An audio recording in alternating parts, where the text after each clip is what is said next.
আমরা নুনে বেকায়া নিয়ে কথা বলছিলাম না কালকে, যে ফেলকে এই নুনটা ফেলকে জের হওয়াতে কি রাখে, বাঁচিয়ে রাখে। ফেলকে বা হরফকে জের হওয়াতে কি রাখে, বাঁচিয়ে রাখে। যেমন হরফকে বাঁচানোর একটা উদাহরণ যদি আমরা পেশ করতে যাই, যেমন ইন্না, কি রে ইন্না, এটাকে এমনি অবশ্যই দুইভাবে বলা যায়। আপনি চাইলে ইন্না নিও বলতে পারেন, ইন্নিও বলতে পারেন। ইন্না মানে নিশ্চয়, তো যদি বলেন যে নিশ্চয় আমি, এটাকে আর দুইভাবে বলতে পারবেন, ইন্নানি অথবা কি ইন্নি। ইন্নানি যেটা আছে সেটাকে কয়ভাবে বলা যায়, দুইভাবে। একটা হচ্ছে ইন্নানি, কি বললাম, তো যদি বলে যে নুনে বেগায় কেন আনছেন, বলে এখানে হরফের শেষে জের হওয়া থেকে কি করেছে, বাঁচিয়েছে, তো ইন্নানি কথাটা বুঝে গেছে। আবার এটাকে ইন্নিও বলা যায়, কি বলা যায়, বলা না কি বলা যায়, ইন্নিও বলা যায়। বলো তো এখন জের হয়েছে যে, এর আগে বুঝলাম নুনে বেগায় আনছে এই জন্য, কি জন্য হরফের শেষে কুত্তে বাজাইছে, জের থেকে বাঁচিয়েছে, কথাটা বুঝে গেছে।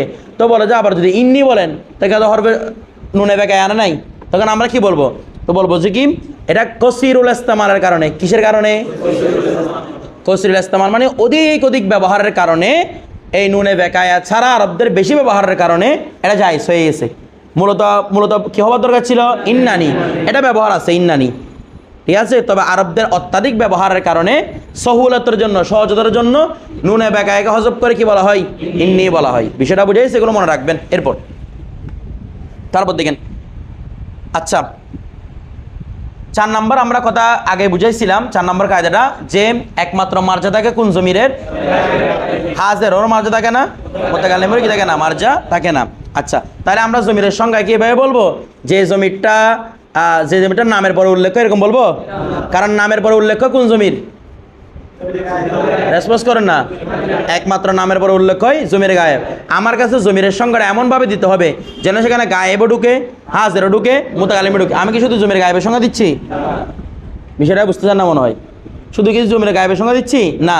আমাকে যদি বলা হয় যে মানুষের সংজ্ঞা দেন, তখন কি আমি এরকম বলবো, মানুষ ওহাকে বলা হয় যার 2টা চোখ আছে, চোখগুলো দিয়ে দেখতে পাই, নাক আছে, নাক দিয়ে শুকতে এই ঘ্রাণ নিতে পারে, তারপর মুখ আছে, কথা বলতে পারে, 2টা হাত আছে, এগুলো মানুষের সংজ্ঞা হবে?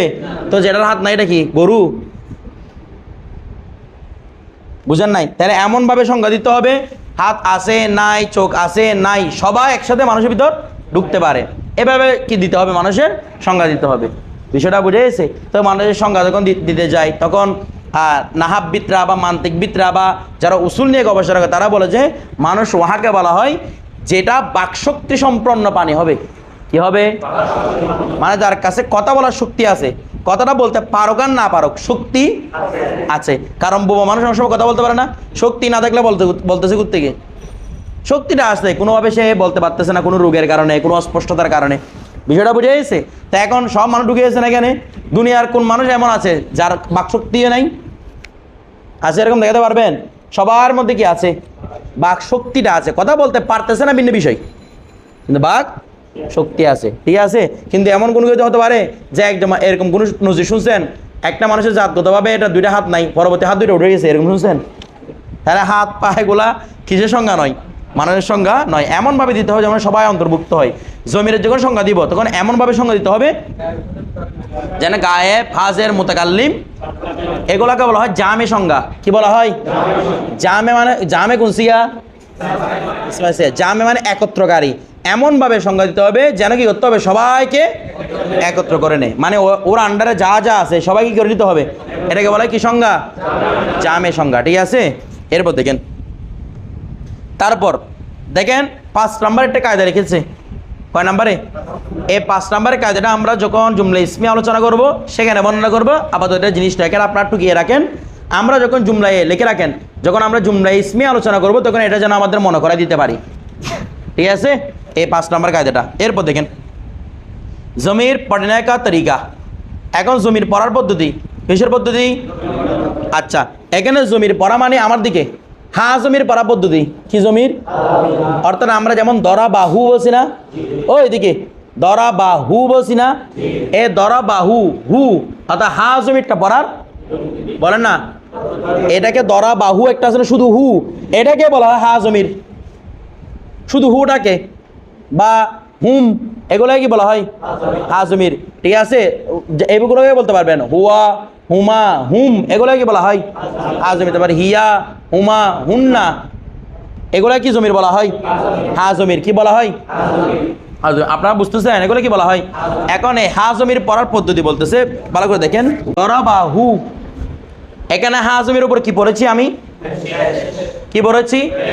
পেশ। আচ্ছা, আপনারা যারা, আমরা তো সবাই মাদ্রাসা থেকে ছোট থেকে পড়তেছি, বলেন তো এটা কি হবে? বলেন না। দেখেন দেখেন, আবার হি না, এটা হুটা আবার হচ্ছে হি। বিষয়টা বুঝে গেছে? তারপর আরেকটা শব্দ দেখেন, কি বলবো? আলাই আলাই হি। দেখতেছেন কতক্ষণ আমরা বলতেছি এটা কি কি দিয়ে? পেশ দিয়ে। আবার কতক্ষণ বলতেছি? যেমন আরেকটা শব্দ রে কি, লা লা নাকি লাহি, লাহু। তার মানে দেখা যাচ্ছে কতক্ষণে হা জমিরটাকে পেশ পড়া হচ্ছে, কতক্ষণে হা জমিরটাকে জের পড়া হচ্ছে। অনুরূপভাবে হুমা যদি বলি, এটা কখনো হিমা পড়া হয়, যেমন আলাই আলাই। বুঝতেছেন তো? এগুলো আপনাদেরকে, মানে আপনারা পড়ছেন এই হিসেবে আপনাদেরকে শেয়ার করতে পারতো জিনিসটা। আলাই আলা, তারপর হুম বললে আলাই আলাই হুম, আলাই হিম। কতটা বুঝেছে? হুমের আগে বা আনলে বাজের বি, তাহলে বি বিহুম না বিহিম? কোন রকম শব্দ শুনছেন? বিহিম। তাহলে আবার দেখা যাচ্ছে, দেখেন এভাবে, দরবা দরবা হুম নাকি দরবা হিম? দরবা হুম, আমরা বলছি না দরবা হুম। আচ্ছা, তার মানে দেখা যাচ্ছে হা জমিরকে কখনো পেশ পড়া হচ্ছে, কখনো কি পড়া হচ্ছে? জের পড়া হচ্ছে। দেখেন এটার উল্লেখযোগ্য কারণ কি, আমরা এখন কায়দাটা পড়বো। এই হা জমিরের আগে ভালো করে বুঝবেন, হা জমিরের যদি জের থাকে অথবা ইয়া সাকিন থাকে, হা জমিরের আগে জের থাকে অথবা কি, তখন হা জমিরের নিচে কি পড়তে হয়? জের পড়তে হয়। আবার বলেন, হা জমির আগে যদি অথবা ইয়া সাকিন থাকে, ওই অবস্থার মধ্যে হা জমির কি পড়বো? যেমন এখানে কি পড়ছি, এর আগে জের আছে নাই? নাই, এই জন্য কি হয়েছে? বিহি। তারপর এটার এর আগে কি আছে? ইয়া সাকিন, তাহলে কি পড়বো? আলাই হি। তাহলে হুয়া হুমা হুম, ইয়া হুমা হুন্না, এগুলাকে পড়ার নিয়ম হচ্ছে, এগুলোর আগে যদি জের থাকে, এই হা জমির গুলোতে জের দিব, অর্থাৎ হা শব্দটাতে, হা অক্ষরটাতে, কোনটা? শুধু হা অক্ষরটাতে জের দিব।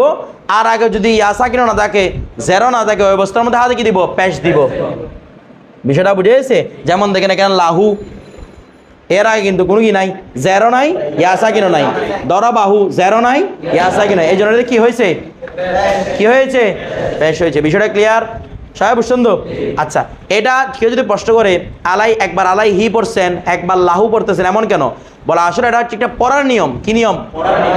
পড়ার নিয়ম। ঠিক আছে, মানে হা জমির পড়ার নিয়ম, এখানে অন্য কোনো কারণ না। এটা সিরিফ ও সিরিফ কিসের নিয়ম? পড়ার নিয়ম। বিষয়টা বুঝে গেছে না? বুঝতেছেন না? আচ্ছা, এরপর দেখেন, হরফজের কারণ হলে এটা আমি জানতাম এটা বলবেন, কিন্তু আমি তো হরফজের আলোচনা আপনাদেরকে এখন করি নাই, এই জন্য আমি আপত্তিটাও করতে পারতেছি না, উত্তরও দিতে পারতেছি না। প্রশ্ন যদি করছেন উত্তরটা আসছে, আমি আপনার প্রশ্ন করবেন বিধায় দুইটা হরফজের দিয়ে উদাহরণ লিখেছি এখানে, যেন যাদের প্রশ্ন করার ইচ্ছা আছে তাদের মুখটা বন্ধ হয়ে যায়। ঠিক আছে, এরপরও করছেন। তারপর দেখেন, এরপর আসেন আমরা এই কায়দাটা এখানে আলোচনা হয়ে গেছে। এরপর আসে ইয়াই মুতাকাল্লিম। কি ইয়াই মুতাকাল্লিম কোনটা? আমার দিকে তাকান। যেমন আমরা দরাবাহু, দরাবাহুমা, দরাবাহুম, এখানে লাস্টে ওয়াহিদ মুতাকাল্লিম কি বলছিলাম? দরাবা, একটা ইয়া আছে না, এটা হচ্ছে কি ইয়ায়ে মুতাকাল্লিম। অথবা মনে করেন আরবের মধ্যে, এগুলো আপনাদেরকে আগে বুঝাইছিলাম আমি নাসাবুস সরফের মধ্যে, কিতাবুন মানে কিতাব, যখন আমার কিতাব কিতাবে, কলমুন মানে আমার কলম, কলামি। কথাটা বুঝে গেছে? বুঝতেছেন না আপনারা? তাহলে ইয়ায়ে মুতাকাল্লিম বুঝছেন তো? ইয়ায়ে মুতাকাল্লিম মানে যে ইয়াটা ওয়াহিদ মুতাকাল্লিমকে বোঝায়, যে ইয়াটা, এই ইয়াটা পড়ারও কিছু বিধান আছে। দেখেন, এই যে ইয়া ওয়াহিদ মুতাকাল্লিমের জন্য আসে, কার জন্য? ওয়াহিদ মুতাকাল্লিমের জন্য। সেখানে দুইটা হরকত পড়া যায়। কয়টা হরকত? হরকত নয়, মানে দুইটা এরাব দেওয়া যায়, একটা হচ্ছে সাকিন আর একটা হচ্ছে জবর। একটা সাকিন, বুঝতেছেন? একটা সাকিন। তাহলে ইয়ায়ে মুতাকাল্লিমে কয় রকম হরকত হয়? একটা সাকিন আর একটা জবর। এখন প্রশ্ন হচ্ছে কয়টা পড়ব? দেখেন একটা বিষয় খেয়াল করেন, যেমন কলমুন মানি কলম, আমার কলম, কলমি, এটা উচ্চারণ করতে পারতেছেন? বলেন না। আমি যদি ইয়াতে সাকিন না দিয়ে জবর দিই, এখন বলেন না করা যাচ্ছে উচ্চারণ। তো এভাবে সহজে বুঝেন, যেখানে দুইটাই উচ্চারণ করা যায়, সাকিন উচ্চারণ করা যাবে, জবরও উচ্চারণ করা যাবে, সেখানে আমি ইয়া মুতাকাল্লিমকে সাকিনে দিতে পারবো। তাহলে কিতাবুন থেকে কিতাবি অথবা কি উচ্চারণ করা যাচ্ছে কিনা দেখেন না, কিতাবিয়া। ঠিক আছে, আরেকটা শব্দ দেখেন, যেমন আরেকটা শব্দ আসো। আসো মানে কি? লাঠি। আসো মানে আমার লাঠি, বলেন না। এখানে সাকিন করতে পারবেন? কারণ এখানে সাকিন করলে কয়টা সাকিন একসাথে হয়ে যাবে? 2 সাকিন একসাথে হয়ে যাবে। তার মানে যেখানে সহজ কায়দা হচ্ছে, যেখানে সাকিনও পড়তে পারবেন, জবরও পড়তে পারবেন, সেখানে সাকিন দিয়েও পড়তে পারেন, জবর দিয়ে। কাকে? ইয়া মুতাকাল্লিম। আগের অক্ষর তো জের হবে, এটা নিয়ে কোনো সন্দেহ নাই। ইয়া মুতাকাল্লিমের আগের অক্ষরটা কি হবে, এটা নিয়ে কোনো আপত্তি নেই। খুদ ইয়া মুতাকাল্লিমের মধ্যে কি হরকত দিবেন? চাইলে যেখানে জবর সম্ভব সেখানে জবর দিবেন, সাকিনের সম্ভব সেখানে, আর যেখানে শুধু কি সম্ভব, জবর সম্ভব, সেখানে শুধু কি দিবেন। তাহলে এটা তো আমরা সহজের জন্য বুঝে গেলাম। এবার কায়দার মধ্যে আসি। কায়দা কিভাবে বলবো? যদি ইয়া মুতাকাল্লিমের আগে সাকিন না থাকে, যদি ইয়া মুতাকাল্লিমের আগে, তখন ইয়া মুতাকাল্লিমের মধ্যে সাকিনও পড়া যাবে, জবরও পড়া যাবে। আর ইয়া মুতাকাল্লিমের আগে যদি সাকিন থাকে, তখন ইয়া মুতাকাল্লিমের মধ্যে সিরিফ কি পড়া যাবে, জবর পড়া যাবে। বিষয়টা বুঝে গেছে? দুইটাই একই কথা না? বলেন না। একটা হচ্ছে কিতাব ভিত্তিক কথা নি, আর একটা হচ্ছে আপনার বোঝার কথা।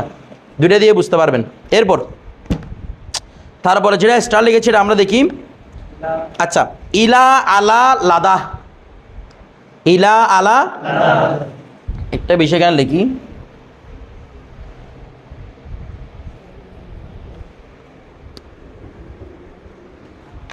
এদিকে দেখান তো। কষ্ট পরে আগে একটু লিখে দিই, তারপর ইলা লাদা। আচ্ছা বন্ধু, এগুলো শেষে কি আছে? আলিফ না? বলেন না। এই তিনটা শব্দ, একটা হচ্ছে ইলা, আরটা হচ্ছে আলা, আরটা হচ্ছে কটা শব্দ? আপনাদেরকে মেয়াতমেল পড়ানো হয়েছিল? হ্যাঁ, আপনারা পড়ছেন এগুলা। এই ইলা এবং আলা, বাও তাও কাফলাম ওয়াও মনজু মুসখালা আন আলা হাত্তা ইলা। ঠিক আছে, ইলা এগুলো শেষে কি বলেন না? আলিফ। শেষে কি? আলিফ। তো এগুলোর সাথে যখন হা জমির যুক্ত হবে বা জমির যুক্ত হয়, হা জমির নয়, একেবারে যে কোনো জমির, এই তিনটা শব্দের সাথে যখন যে কোনো একটা কি যুক্ত হয়, জমির যুক্ত হয়, তখন এগুলোর আলিফটা ইয়া দ্বারা পরিবর্তন হবে। আলিফগুলা কি দ্বারা পরিবর্তন হবে?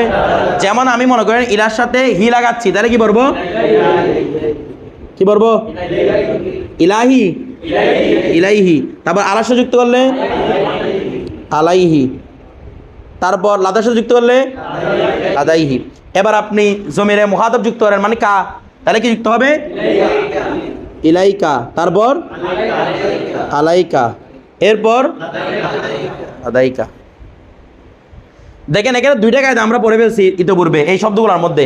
একটা হচ্ছে হা জমির পড়ার বিধান, আর একটা হচ্ছে আলিফকে ইয়া পড়ার বিধান। বুঝতেছেন? আবার হা জমির সাথে গন্ডগোল করে ফেলেন না। প্রথমে যে নিয়ম পড়ছিলাম সেটা শুধু কার নিয়ম? হা জমির পড়ার নিয়ম। এখন পড়তেছি ইলা আলা লাদা পড়ার নিয়ম।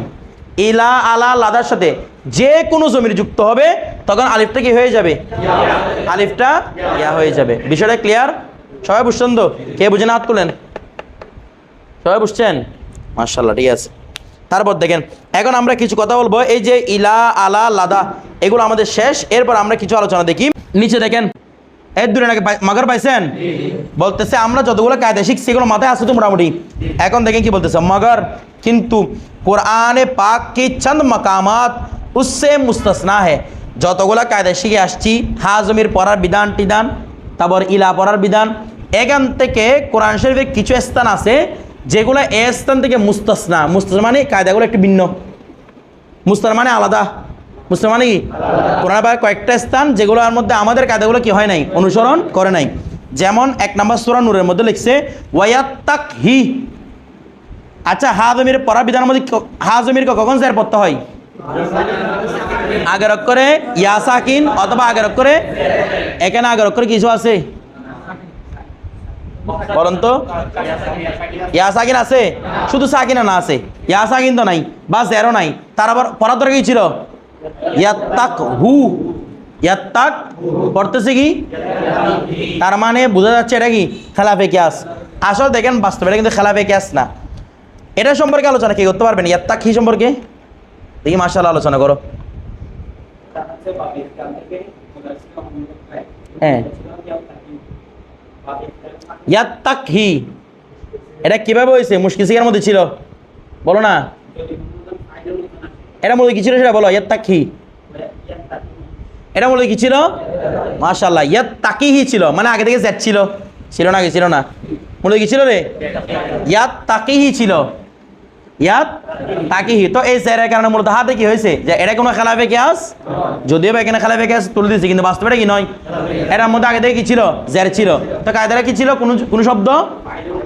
কোন শব্দ যদি ফাইলের নুজনা আসে তার আইন কলমায় সাকিন করতে হয়, যেমন তাকিহি, ইয়াত, এগুলো না সব স্তরে বুঝাইছিলাম, এল মুস্তিকা দেওয়া আছে। ইয়াত তাকিহি, তাকিহি আছে না? তো তাকিহি মানে তার উপর জবর, তারপরে আইন কলমায় জের, লাম কলমার মধ্যে কি হরকত বিষ্ট, এভাবে বলছিলাম। তো তাকিহির মধ্যে কি? ইয়াত্তাকি, রে বলে না কি? ইয়াত্তাকি। তার এটা মূলত কিয়াস অনুযায়ী আছে, খেলাফে কিয়াস নয়। বসো। এরপরে সূরা কাহাফের মধ্যে বলছে ওয়ামা আসানিহু, ওয়ামা আসা হওয়ার দরকার ছিল, বলেন না, এটা খেলাফে কিয়াস। ওয়ামা আনসা নিহি হওয়ার দরকার ছিল, কিন্তু হয়েছে কি? নিহু। কথাটা বুঝেছে? খেলাফে কিয়াস। এরপর আলাইহুল্লাহ হওয়ার দরকার ছিল, বলেন না, কিন্তু হয়েছে কি? আলাইহুল্লাহ। কথাটা বুঝেছে? এটা হচ্ছে কায়দা ভিন্ন। কথাটা বুঝেন নাই? এরপরে সূরা আরাফের মধ্যে এবং শুআরার মধ্যে আর জি, কিরে হাজমির সাকিন পড়ার নিয়ম পড়ছেন, বলেন না। হাজমিরকে নয়তো পেশ পড়বেন, নয়তো জের পড়বেন। সাকিন পড়ার নিয়ম পড়ছেন, কিন্তু এখানে দেখা যাচ্ছে কি? সাকিন। তো এটাকে কি উপস্থাপন করেছে? খেলাফে কিয়াস। আসলে বাস্তবে এটা খেলাফে কিয়াস। এটা মূলত কি ছিল? আর জিহি আখাহু, মানে আর জিহি ওয়াহু, আর জিহি, জিহি ওয়া ফিআইল আর ওজনে, ফিআইলুন, জিহিওয়া কিসের ওজনে? ফিআইলুন ওজনে। তো ওই ওজনের মধ্যে আইন কলমাকে কি করা যায়? সাকিন করা। তার মানে এটাও কি নয়? খেলাফে কিয়াস নয়। এখন নিচে কি লিখছে? এরপরে চান তারকিবি কাওয়াইদ লিখছে না, এটা আপনার দাগ দিয়ে রাখবেন। এটাও আমরা আলোচনা করব জুমলা ইসমিয়ার পরে। কিসের পরে? জুমলা ইসমিয়ার পরে, মনে থাকবে? আচ্ছা, 14 নম্বর সবক ধরেন। দেখেন, মুরাক্কাবাত তাওসিফের আগে আমরা জমির রিলেটেড কিছু কথা বলি। এইদিকে কি রিলেটেড কথা বলবো? জমি রিলেটেড। দেখেন, আমি যদি বলি ফাতিমাতু, ফাতেমা কয়জন রে? এগুলো আপনারা ওয়াহিদ তাসনিয়া জমা পড়েছেন। ফাতেমা একজন। তো ফাতেমার জন্য যে আমি জমির ব্যবহার করি, কি ব্যবহার করবো বলুন তো? রেসপন্স করবেন। সবাই বুঝতেছেন? কেউ না বুঝে উল্টাপাল্টা বলবেন না, চুপ করে থাকবেন না। হিয়া। আচ্ছা, আমি লিখলাম ফাতিমাতানি, কি লিখবো তার জন্য? উমা। আচ্ছা, লিখব ফাতিমা, কই গেল? ফাতিমাতুন, ফাতিমাতুন, এটার জন্য কি লিখব? উন্না। বিষয়টা বুঝে গেছে? অনুপাবে দেখেন, জায়েদ, এটার জন্য জমির কি আনবো? জাইদানে উমা। আর জাইদুনা, জাইদুনা আসবে তো, তাই না? আসবে। জাওমিত সালামের কায়দা অনুসারে জাইদুনা আসবে। তার মানে জাইদুনের জন্য আমি কি আনবো? হুম। তাহলে দেখেন তো এখানে জমির ফিরার সমস্ত কায়দা আপনারা বুঝতেছেন? কোন শব্দের জন্য কিরকম জমির ফিরাতে হবে, এটুকু তো বুঝছেন? আচ্ছা, এবার আসি, আমরা আলোচনা করবো এখন মুরাক্কাবে তাওসিফি। এই মুরাক্কাবে তাওসিফি আমরা উদাহরণের সাথে আলোচনা করছিলাম না? আপনার জন্য নতুন এটা? মুরাক্কাব তাওসিফি কি কি নিয়ে গঠিত হয়? মৌসুফ, সিফাত। আমরা আগে পড়ার সময় বলছিলাম ফার্সির সাথে কোন ভাষার মিল থাকবে? আরবি ভাষার। আর উর্দুর সাথে বাংলা ভাষার। তাহলে আমরা যে বলার সময় কি মুজাফিলাই মুজাফরে না মুজাফিরে বলি? এটা মূলত আরবিতে বলি। কোন ভাষায় বলি? মুজাফ, মুজাফিলাই। আবার মুসিবত মানে কি সিফাত মৌসুফ বলি? রেসপন্স করে না? মুসুফ। তার মানে এটাও মূলত কোন ভাষায় বলি? আরবি ভাষায়। তার মানে শব্দ শুরুতে আগে মৌসুফ হবে, তারপর কি হবে? এই মৌসুফ হবে তারপরে। আচ্ছা বলুন তো, মৌসুফ সিফাত মিলে কি পরিপূর্ণ বাক্য হয় নাকি মুরাক্কাবে নাকিস? কারণ এটা মুরাক্কাবে নাকিসেরই প্রকার। আর বাংলাতে কি আগে হবে? রেসপন্স করে বাংলাতে, তারপরে মৌসুফ। ঠিক আছে? যেমন আমি একটা বাক্য লিখি, জ্ঞানী পুরুষ। বুঝলি দিকে কি লিখলাম? জ্ঞানী পুরুষ। তাহলে জ্ঞানী পুরুষ মৌসুফ হচ্ছে কিনা? প্রথমে বুঝতে হবে এটা মুরাক্কাবে নাকিস কিনা। এগুলো আমরা উর্দু ভাষা আলোচনা করার সময় এরকম করে বলছিলাম। প্রথমে বুঝতে হবে কি মুরাক্কাবে নাকিস কিনা। যেমন আমি যদি বলি জ্ঞানী পুরুষ, তাহলে আমি যদি এটা একটা পরিপূর্ণ বাক্য করতে চাই, যেমন জ্ঞানী পুরুষ আসলো, এই বাক্যটা মিলে কিনা? আমরা বাংলাভাষী না, বুঝতেছি তো, জ্ঞানী পুরুষ আসলে মিলে কিনা? আর যদি পুরুষ জ্ঞানী আসলো এরকম মিলে? আমরা এরকম বলতে অভ্যস্ত। তার মানে যেটা বলতে উদ্দেশ্য, দেখেন জ্ঞানী পুরুষ আসলো, এটা শুদ্ধ কেন হচ্ছে? কারণ জ্ঞানী পুরুষটা কি ছিল? মানে মুরাক্কাবে নাকিস ছিল। মুরাক্কাবে নাকিসকে কি করতে হয়? তাম করতে হয়, মানে মুরাক্কাবে গয়রে মুফিদকে মুফিদ করতে হয়। তো এই জন্য আসলো দিয়ে মুফিদ করছি। কিন্তু পুরুষটি জ্ঞানী, এটা আগে থেকে পরিপূর্ণ বাক্য হয়ে গেছে। এই জন্য বলা যায় না যে পুরুষটি জ্ঞানী মারলো, এভাবে বলা যায় না, কারণ আগে থেকে কি হয়ে গেছে? পরিপূর্ণ হয়ে গেছে বিষয়টা। তাহলে এটা কি বাক্য? কারণ অপরিপূর্ণ বাক্যকে চাইলে কি করা যায়? আচ্ছা, জ্ঞানী পুরুষ এটা মৌসিফত না, বুঝতেছেন? আচ্ছা, আমরা প্রথমে সংজ্ঞায় যাব। মৌসুফ মানে কি? যার গুণ বর্ণনা করা হয়, যার এটাকে গুণ বর্ণনা করা। এভাবে বললে সুন্দর হয় না। প্রথমে আমরা সিফতের সংজ্ঞা শিখি। এদিকে কিসের সংজ্ঞা? সিফত কাকে বলা হয়? সিফত বলা হয় ওয়াহাকে, সিফত বলা হয় মানে ওই কালিমাকে। আমি কি সিফতটা কি ইসমের আলামত? বলেন না। সিফতটা কি ফেলের আলামত? না। তার মানে আমি এরকম বলতে পারবো না সিফত ওই ইসিমকে বলে, কারণ সিফত তো শুধু ইসিম না, ইসিমও হয়, ফেল হয়। তাহলে আমরা বলবো সিফত এমন কালিমাকে বলা হয়। তো কালিমার মধ্যে সবগুলো আছে না? ইসিমও আছে, ফেলও আছে, হরফও আছে, যেটা দিয়ে হয়।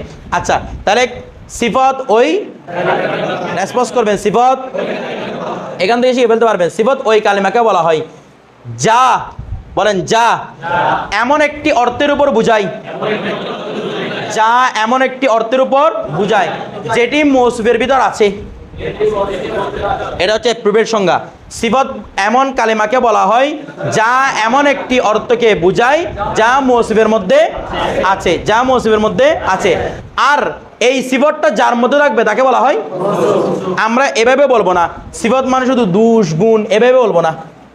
সিফত মানে বলবো যে এমন এক অর্থ যেটা কোথায় আছে, এমন এক অর্থ যেটা কার মধ্যে আছে। আপনারা বুঝতেছেন? সিফত বলা হয় এমন একটি অর্থ যেটি আমরা উর্দু ফার্সি পড়ার সময় সহজের জন্য আপনাদেরকে বুঝাইছিলাম। সিফত মানে হচ্ছে দোষ গুণ। এখন এই দোষ গুণ বললে হবে না, বলতে হবে সিফত মানে এমন একটি অর্থ যেটি তার মৌসুফের মধ্যে আছে। যেভাবে সংজ্ঞা শিখাচ্ছি এভাবেই শিখবেন, এর বাইরে সংজ্ঞা শিখবেন না। এদিকে জ্ঞানী পুরুষ, জ্ঞানটা পুরুষের মধ্যে আছে কিনা? চালাক জায়েদ, চালাক এটা জায়েদের ভিতরে আছে কিনা? তার মানে সিফতটা এমন একটি অর্থ যেটি তার মৌসুফের ভিতর আছে। এই সংজ্ঞাটা শিখলে সামনে যখন আমরা কিছু তরকিব আলোচনা করব তখন আপনাদের আটকাতে হবে না। কিন্তু দোষ গুণগুলো শিখলে আটকে বসে থাকবেন বা পড়াটা ভালো করে বুঝে আসবে না। কথাটা বুঝে গেছে? আচ্ছা, তাহলে সিফত মৌসুফ ব্যাপারটা বুঝে গেছে। জ্ঞানী পুরুষ এটা কি সিফত। মৌসুফ কোনটা? মৌসুফ কোনটা? পুরুষ। তারপর এটা হচ্ছে সিফত। আচ্ছা, আমরা লেখার সময় আরবিতে কোনটাকে লিখতে হবে? পুরুষকে। কাকে লিখবো? পুরুষকে। পুরুষ আরবি কি? রজুলুন। তারপর জ্ঞানী আরবি আলিমুন। তাহলে জ্ঞানী পুরুষ হয়ে গেল। কি হয়ে গেল বলেন না? জ্ঞানী পুরুষ হয়ে গেল না? আচ্ছা, একটা কথা বলেন তো, আলিমুনটা কোন সিগা? বলেন না, আলিমটা কোন সিগা? ইসমে ফাইল। আচ্ছা, আমি একটা আপনাদেরকে শব্দ বলি, আপনারা দেখি মিলান তো। আমরা ইসমে ফাইলের সিগা কটা পড়ছিলাম? আলেমুন, আলেমানে, আলেমুনা, আলেমাতুন, আলেমাতানে। আলেমুন মানে কি? একজন জ্ঞানী পুরুষ। পুরুষ লাগতেছে না, একজন জ্ঞানী। পুরুষ বলতে পারতো না, মুজাক্কর সিগা তো। একজন জ্ঞানী পুরুষ। আর আলেমানে, আলেমুনা, রেসপন্স করবেন একটু, আমি কি বুঝতে যাচ্ছি সেটা বুঝবেন। আলেমাতুন, আলেমাতানে, আলেমুনা, সকল জ্ঞানী মহিলা। আচ্ছা, একটু বলুন তো আমার দিকে, আলেমাতুন সকল জ্ঞানী মহিলা, আমার দিকে একটু তাকান তো, আমাকে রেসপন্স করবেন। মানে আপনাদের আকল কি বলে? আমি যদি বলি জাইদুন আলেমুন, শুদ্ধ কিনা বাক্যটা? মানে আপনার আকল বলতেছে আলেমুনটা মুজাক্কর সিগা, জায়েদটাও মুজাক্কর। যদি বলি জাইদানে, তারপর কি বলবেন? জাইদুনা। তারপর মনে করেন বলো ফাতিমাতু, নাকি ফাতিমাতু আলিমুন বলবেন? ওই মিলাই আনতে হবে তো না? আপনাদের আকল বলতেছে এটা ফাতিমাতু, ফাতিমাতানে, ফাতিমাতুন আলেমাতুন। বিষয়টা বুঝে গেছে? আচ্ছা, এই যে মিলিয়ে মিলিয়ে আনতেছি না, মুজাক্কর হলে মুজাক্কর মিলিয়ে আনতেছি, মুয়ান্নাস হলে মুয়ান্নাস মিলিয়ে আনতেছি কি না? এই মিলিয়ে আনার একটা কারণ হচ্ছে এই আলেমের ভিতরে জমির আছে। কি আছে রে? একটু আগে আমি মিলাই দেখা দিয়েছিলাম না? জাইদুন বললে হুয়া, জাইদানে বললে হুমা, জাইদুন বললে হুম, ফাতিমাতু বললে হিয়া। এখানে মিলাই আনতে হচ্ছে না সবগুলা? মূলত আলেমুন, আলেমানে, আলেমুনা এগুলার মধ্যে মিলিয়ে আনার কারণ হচ্ছে কারণ আলেমের ভিতরে কি আছে? জমির আছে। যেমন দরবার ভিতরে জমি ছিল কি না? ওই কোরবান আলী, দরবার ভিতরে জমি ছিল কি না? ছিল। তারপর দরবার মধ্যে কোন জমি ছিল? হুয়া। তার মানে যেই সমস্ত বিষয়ের মধ্যে জমির আছে, ওই যেই সমস্ত বিষয়ের মধ্যে জমির আছে, সেটা ফেল হুক, ইসমে মুশতাক হুক, সেটা ফেল হুক আগের সাথে কি আনতে হবে? মিলিয়ে আনতে হবে। যেমন আমি মফুল পড়লো জাইদুন মাদরুবুন, জাইদানে, জাইদুনা, ফাতিমাতু মদরুবুন, আচ্ছা মদরুবাতুন, তারপর ফাতিমাতানে, ফাতিমাতুন মদরুবাতুন। বিষয়টা বুঝে এই মিলিয়ে আনতেছি না? তার মানে এখানে কি আছে? জমির আছে। কথাটা বুঝেছে? আবার অর্থ মিলতেছে না? জাইদুন মদরুবুন, জায়েদ প্রহরিত বা প্রহারিত। কথাটা বুঝেছে? এখন একটা বিষয় দেখেন, ইসমে জরাব আছে না? জাইদুন মসজিদুন হবে এরকম? কেন হবে না? অর্থ মিলে জায়েদ মসজিদ, তার মানে এগুলোর মধ্যে কোনো কি নাই? জমিন নাই। এগুলোর মধ্যে মুজাক্কর মুয়ান্নাসই ছিল না। দেখেন তো আমরা বলছিলাম না ইসমে ফাইল, ফাইলুন কোন সিগা? ওয়াহেদ। মুজাক্করটাকে মূলত জমিন না? বলেন না। ওয়াহেদটাকে জমির। ফাইলানে তসনিয়া মুজাক্কর বলছিলাম, ঠিক আছে? তসনিয়া মুজাক্করগুলোকে তার মানে 100% এখানে কি আছে? 100% কি আছে? আচ্ছা দেখেন তো জমির থাকলে দেখেন তো মুজাক্কর মিল রাখতে হয় না? এদিকে জমির থাকলে মুজাক্কর মিল রাখতে হয় কি না? আরেকটা বিষয় মিল রাখতে হয়, কি বলুন তো? ওয়াহেদ তসনিয়া জমা নাকি না? জাইদুনের সাথে কি আনছিলেন? হুয়া, জাইদানের সাথে হুমা, জাইদুনের সাথে। তাহলে জমির আসলে কয়টা বিষয় মিল রাখতে হয়? কয়টা বিষয়? একটা হচ্ছে মুজাক্কর মুয়ান্নাস, আর একটা হচ্ছে ওয়াহেদ তসনিয়া জমা। মিলাই রাখতে হয় কিনা? এইটুকু আপনাদের মাথায় ঢুকছে? আমার সাথে আপনারা ইয়া করবেন, এইটুকু মাথায় ঢুকছে যে জমির থাকলে কয়টা বিষয় মিলে আনতে হয়?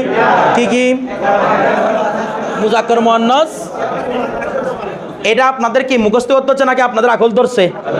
আকল ধরছে তো না? আচ্ছা এবার আসেন, তাইলে দেখেন এই যে জ্ঞানীপুরের মুসিবত, এমনি বিষয়টা পছন্দ মুসিবত, তাই না?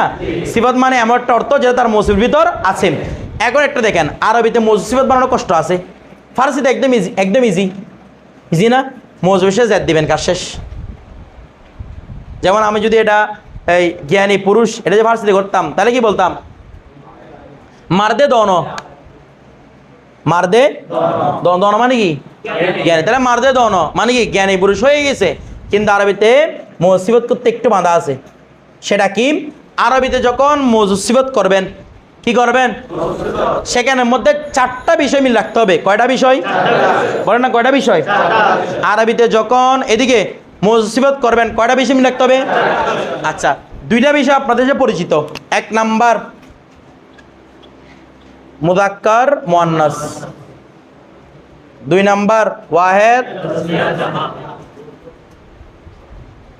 তাসনিয়া জামা। ওয়াহেদ তাসনিয়া জামা, এই 2টা বিষয় আপনাদের পরিচিত কিনা? আচ্ছা, এগুলো কখন মিল রাখতে হতো বলুন তো? বলেন না, বুঝে আসতেছে না মনে হয়। এগুলো কখন মিল রাখতে হয়? কি কখন? কখন? আমি বারবার আপনাদেরকে অনেক কিছু ইশারা দিচ্ছি। তাহলে 2টা বিষয় মিল রাখতে হবে। 3 নাম্বার মারেফা নাকেরা, কিরে? 4 নাম্বার এরাব, 4 নাম্বার এরাব। এবার একটা বিষয় দেখেন, এদিকে সবাই এদিকে দেখে তাকাবেন। মুযাক্কার মুয়ান্নাস, ওয়াহেদ তাসনিয়া জামা, মারেফা নাকেরা এরাব, সেক্টর কয়টা? অর্থাৎ মুসিবতের মধ্যে এই 4টা সেক্টর মিল রাখতে হবে। প্রথম সেক্টর হচ্ছে মৌসুফ যদি মুযাক্কার হয় সিফাতটাও মৌসুফ মুয়ান্নাস হলে কুরবান আলী, মৌসুফ ওয়াহেদ হলে তাসনিয়া হলে কি? তাসনিয়া দে। মৌসুফ জামা হলে, মৌসুফ মারেফা হলে। আমার এই যে খেয়াল করেন, আমি আপনাদের বারবার পড়ানোর উদ্দেশ্য আছে। মৌসুফ নাকেরা হলে মৌসুফ এরাব, এরাব মানি মৌসুফের ভিতরে যদি রফা হয় সিফতের ভিতরেও রফা, মৌসুফের ভিতর নসব হলে সিফতেও নসব, মৌসুফে জ্বর হলে সিফতেও জ্বর। বিষয়টা বুঝতেছেন না? বুঝতেছেন না? আপনারা রফা কয়টা পড়ছিলেন? কয় প্রকার? কয় প্রকার? কয় প্রকার? একের মধ্যে ফাইল ছিল কিনা, তারপর নাইবে ফাইল ছিল কিনা। অর্থাৎ মৌসুফ যদি ফাইল হয় সিফতটাও হতে হবে ফাইল, মৌসুফ যদি নাইবে ফাইল হয় সিফতটাও হতে হবে নাইবে ফাইল, মৌসুফ যদি মুবতাদা হয় সিফতটাও হতে হবে মুবতাদা, মৌসুফ যদি খবর হয় সিফতটাও হতে হবে খবর। মরফুয়াদের যে 8 প্রকার পড়েছেন দুইটার মধ্যে কি থাকতে হবে? 2 নাম্বার। মৌসুফ যদি নসব হয় মানে মফুল বিহি হয় সিফতটাও হবে, মৌসুফ যদি মফুল মুতলাক হয় সিফতটাও হবে। আমার কথাটা বুঝতেছেন? মানে এগুলো কি রাখতে হবে? মিল। তারপর মজরুর ক্ষেত্রে যাই, মৌসুফ যদি মুজাফিলা হয় সিফতটাকেও মুজাফিলায়, মৌসুফ যদি জ্বরের মজরুর হয় সিফতটাও জ্বরের মজরুর হতে হবে। এই বিষয়টা বুঝে গেছে? আপনারা পুরো কায়দা শেষ করে ফেলছেন, আমাদের মৌসুফের শেষ। এখানে দেখলে ছেলেরা যে ভয় পায়, এগুলো ভয় পাওয়ার কোনো কিছু না, একদম ইজি। দেখেন তাহলে কয়টা বিষয় রাখতে হবে? 2টা বিষয় আমাদের জানা আছে কিনা? এটা হচ্ছে কিসের কারণে? এটা হচ্ছে কিসের কারণে? আর একটা হচ্ছে মারেফা নাকেরা এরাব, মারেফা নাকেরা। তাহলে একটা বিষয় বলুন তো, মওজুদ সিফাতের জন্য স্পেশাল কয়টা শর্ত ছিল?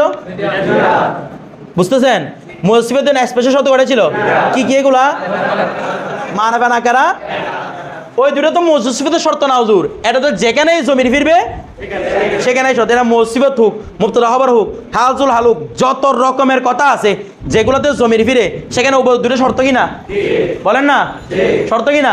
আর নিচে দুটো শুধু কার জন্য? একসাথে বলা হয় 4টা, একসাথে বলা হয় কয়টা? কিন্তু মূলত কয়টা? আর 2টা কাজ কে করতেছে? 2টা কাজ কে করতেছে? জমির। এবার আমরা আসি তো জ্ঞানী পুরুষ, এটা মৌসুফত হয়েছে কিনা একটু মিলাবো। কিভাবে মিলাবো? প্রথমে দেখেন মুজাক্কর মুয়ান্নাস মিলাবো, যেটা আমরা পড়ছি। বলুন তো রজুলটা মুজাক্কর কিনা? আলেমটা মুজাক্কর, রজুলটা ওয়াহিদ তাসনিয়া জমা কোনটা? আলেমটা। তাহলে 2 সেক্টর পেয়ে গেলাম আমরা। 3 নম্বর সেক্টরের মধ্যে আছেন রজুলটা মারেফা না কেরা? কারণ এখানে মারেফার কোনো প্রকারের মধ্যে সেটা না আলম। এটা কি আলম? জমির, আসমাই মৌসুল, আসমাই ইশারা, মুরাব্বিল্লাম, হরফে নাদা দ্বারা মারেফা, মুজাফ, কোনটাই হয় নাই। তার মানে এটা কি নয়? মারেফা নয়। তার মানে এটা নাকেরা। এবার আলেম মারেফা নাকেরা বলুন তো? কারণ এখানের মধ্যেও 7 প্রকার থেকে কোনো প্রকার নেই। তার মানে নাকেরা নাকেরা মিল আছে কিনা? আচ্ছা, এবার আসবো কি এরাব। কে আসবো রে? এখনো তো আমরা ফাইল নাইবা ফাইল এগুলো পড়ি নাই, বলে দিয়েছি যখন আগে থেকে ফায়দা হবে সামনে। কিন্তু আপাতত দেখবো যে কি, দেখেন রজুলের মধ্যে কোন হরকত আছে?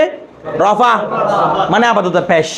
আপাতত কি আলেমের মধ্যেই আছে পেশ। তার মিল আছে কি না? তার মানে মুসিবত 4টা সেক্টর যেহেতু মিলছে, এটা মুসিবত তরকিব হবে। বিষয়টা বুঝছেন? মুসিবত ক্লিয়ার তো? আচ্ছা, এতটুকু পর্যন্ত পরে আসবেন আপনারা, ভিডিওগুলো ভালো করে দেখে আসবেন। আমরা বাকি আলোচনা ইনশাল্লাহ আগে